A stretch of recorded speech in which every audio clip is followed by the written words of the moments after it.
degrees on the dash, gonna load up the camera gear and be at the XOP booth and Lone Wolf Custom Gear booth all day. Gonna be a good day, and I'll try and document when I can. You know, a bunch of way more expensive trucks and everything here at ATA, but I tell you what, ain't nobody else got a jet sled and climbing sticks in the back here. I'm a real deer hunter.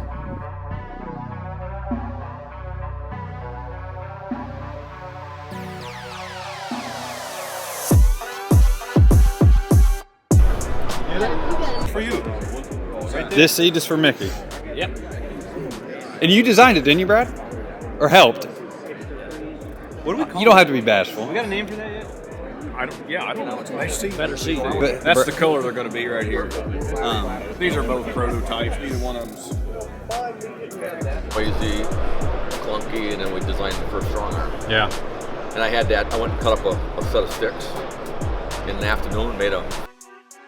It's funny, I had Brad come out too and film. Here's the problem. Okay, I had Brad come out and film.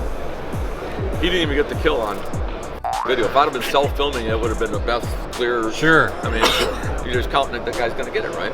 Yeah. I just sit there in the tree sometimes. I'm like, I do not want anybody else here when that deer shows up.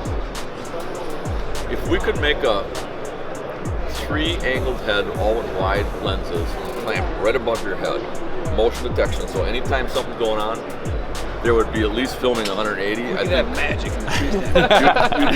You'd never miss a shot, ever. If we could have God himself filming on us, we would get awesome footage. Well, and that's why guys like you know, Heath, I've heard you talk about, like, back in the day, you liked the fact that you could go solo film for addictions, essentially. That, well, absolutely. That was a common practice. I tried videoing with another guy. Yeah. We switched hunts. I got to hunt half the time. Then I had to worry about, okay, was he doing this? Was he doing that? It was just it didn't work. Better off. And then I about half lost a friendship because of it. Yeah. Too. I mean, it was just, it didn't work. Yeah. I think you get enough with just a Lone Wolf camera in the tree. I think it's a wide enough lens that it would probably catch everything out in front of you. Not zoomed in, but you wouldn't miss any.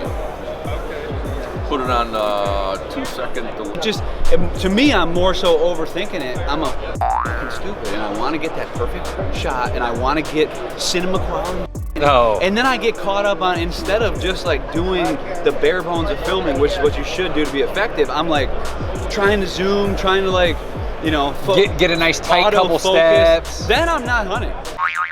At that point, I'm literally a videographer, and that's where I think you need to make a call. When you step into the woods, it's like, what are you there to do?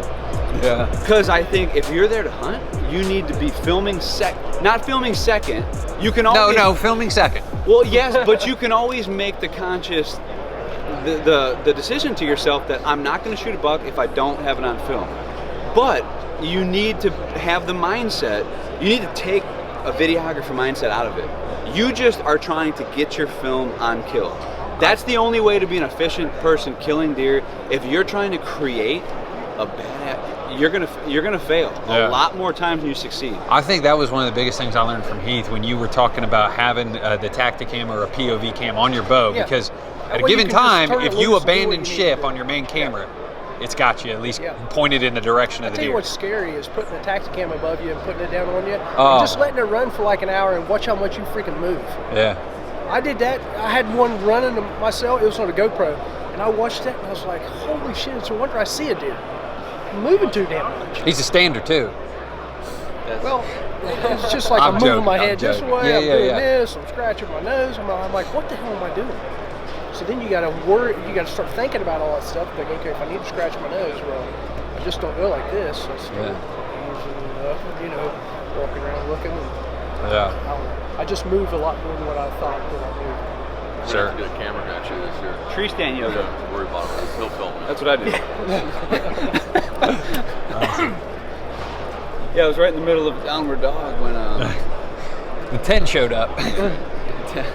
Now, Adrae, back when you guys started Addictions, did you guys ever think to have a cameraman in the tree with the hunter, or was it always going to be a solo film because that's what you wanted? There was tons of guys that were. I had Adam filming me. Did you? Once. That was the only time, or? I think a couple times probably, but that's where that camera was designed after setting up with him the first morning. Looked at him, I said, this ain't working out. Making all kinds of noise and freaking shit and crap. Well, Justin filmed you two years ago, Yeah. and that had to be a different ball game for sure. It's kind of fun to have a buddy there, but like, man, I do not want a second guy. Years ago, we did a show. They had a camera guy with us. On the way out to the stand, was putting the scent out, and kind of like, what the f*** are you doing? Oh, this stuff I see. I was going to try it, maybe see if. I said, you leave hunting to us, and you handle the filming. He was filming me and Ashley. Yeah. What a joker! The story already. No. The lunch, and then right at about 11:30, I'm gonna coffee out. I got the cup in one hand, I got the thing, and the gun's on a thing back here, and here comes this giant. And I'm spilling coffee all over me. And shit. Do you throw it? Do you throw your lunch at all? Or? I didn't get the thing killed, but I mean, if I'd have been hunting, I could have probably killed him. And I'm like, just like he said, he probably could have got it done. That's enough of this shit. That's funny. And I don't even bring. This year, I started bringing the water, and that's nice to have a bottle of water in your fucking stand. You had talked about coughing on that last podcast, Cody released. They used to have a cough muffler or whatever. They did, but I always bring like even 8 ounces of water in case I get something in my throat. Tickle. Yeah. Wash it down. I'm going to show you pictures of blood running out of my nose this year. No. It was happening, that rut. Every time in was, I could have, and I was sick. I had that one that Ashley was after. I was going to stay till 9, try and stay, because on the way to the shop, I seen that by Mark's. Head back in there. Yeah. So I dove in there, and I got down at 8:30, and the first step I get on, and here it comes, and I'm like, well, I've done this before. I'll get in there. I'll get my camera shit. I'll get this killed by the time he's here. I go to grab the bow, and the arrows are stuck in the fence. This was so tired and numb. He gets up the fence, jumps it. I got my vest already thrown on the ground and shit. He looks over at it and stops. I mean, I could have killed him 100 times over at 15 yards. Oh no! And then my camera's, in my pack still, my little, and I had to let him walk. So I thought. Well, and then again, I got to stand late. Just a couple weeks ago, and he must have seen me because it got light enough.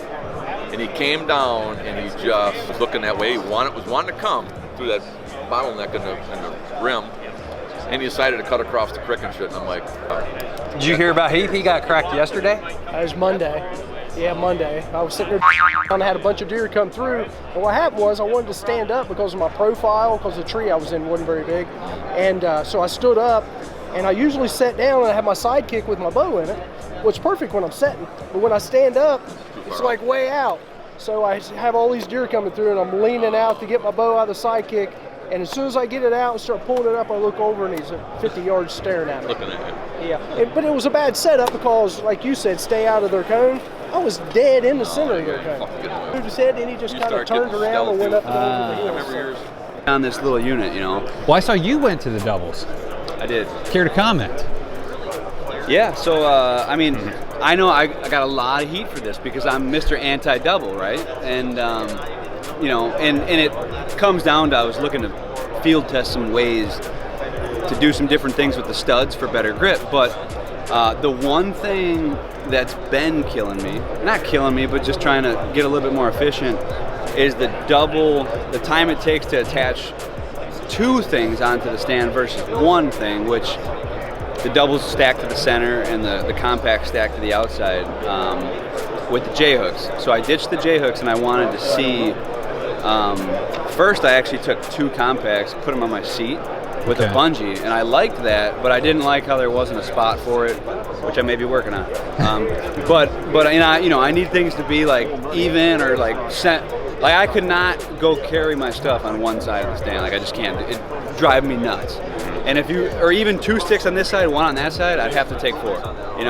So anyway, so I liked the idea that the doubles would go on the back, and what I did was I actually took a small gear tie and I permanently mounted it onto the base of the stand. So I dropped the doubles on there and take it, twist it like a bread tie. Yeah. And then boom, they're in there, and that way when I get to the stand, I don't have to mess with the stand belt. And I'm fucking lightning quick. Yeah. And this sped my process up probably by a couple minutes. Like, it's game over now. So now you're in the stand just as it's cracking daylight. After. No. All right, I hope you guys like kind of that cut up of day 1. I'm gonna try and get day 2 and 3 out on the channel here in the next couple days. But let me know if you guys like some of this higher level deer talk from guys that obviously are doing things at a high level. I always think it's kind of cool to see a different side of them, and there's a lot of times I learn things from the lessons or the stories they talk about. But appreciate you guys watching the channel. Team Harder and Bucks, we're out.